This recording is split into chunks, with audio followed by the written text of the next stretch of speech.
Iran की राजधानी Tehran पर आईडीएफ ने अभी एक बड़ा हमला बोला है। यह इस वक्त की बड़ी जानकारी है। आईडीएफ ने तेहरान पर हमला बोला है। उत्तरी तेहरान में धमाकों की आवाज सुनी जा रही है इस वक्त भी। बड़ी खबर आपको बता रहे हैं, उत्तरी तेहरान में धमाकों की आवाज सुनी जा रही है और तेहरान के गवर्नर का भी बयान आया है। तेहरान के गवर्नर ने कहा है कि 10 दिनों में हमारे ऊपर 200 से ज्यादा हमले हुए हैं। 10 दिनों में 200 से ज्यादा हमले हुए हैं। अभी भी अंडर अटैक है तेहरान, यानी जो कह रहे हैं नेतन्याहू कि हमारे अभी जो मकसद थे वो पूरी तरह से समाप्त नहीं हुए हैं, उनको अचीव करना अभी बाकी है, लेकिन वो कहां जाकर रुकेंगे ये कोई नहीं बता सकता। मैं सिवात साहब आपके पास आना चाहता हूं ये समझने के लिए कि अभी भी अटैक देखिए हो रहे हैं, अटैक अभी रुके नहीं हैं। जवाब ईरान की तरफ से भी दिया जा रहा है। कहां जाकर किस पॉइंट पर यह समाधान निकलेगा, क्योंकि ट्रंप एक तरफ शांति का गाना गा रहे हैं। ट्रंप कह रहे हैं कि अब शांति वार्ता करनी चाहिए, अब बातचीत कर लेनी चाहिए। ऐसे बातचीत होती है क्या? देखो, एक बात तो माननी पड़ेगी कि कहीं ना कहीं हमने सब ने ये सोचा था कि ईरान ज्यादा देर टिक नहीं पाएगा। ये 5-6 दिन के बाद इसके पास जो मिसाइल्स का एक प्रकार भंडार है, जो 5000 के करीब इसके पास मिसाइल्स हैं, उसके बाद रॉकेट्स हैं, ड्रोन्स हैं, वो खत्म होंगे। मगर ऐसा हुआ नहीं। लास्ट 2-3 दिन में उसने भी बहुत तगड़े पलटवार किए हैं इजराइल पे, और इजराइल पे काफी नुकसान भी किया है, चाहे वो उसको टेल अवीव है या हाइफा है या जेरूसलम है।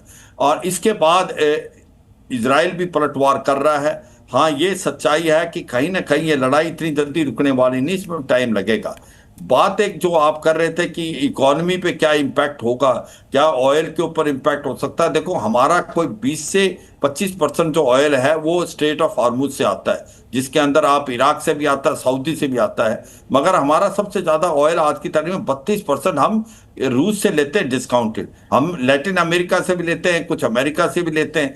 तो अगर यह स्ट्रेट ऑफ हॉर्मुज ब्लॉक भी हो जाता है तो हमारे पास और बड़े एक प्रकार ऑल्टरनेटिव अवेलेबल हैं। वर्ल्ड मार्केट में सप्लाई और डिमांड की जब बात होती है, जब तक आप सप्लाई रहेगी तो डिमांड और उसका एक प्रकार से तालमेल है, तो रेट इतने ज्यादा नहीं बढ़ेंगे।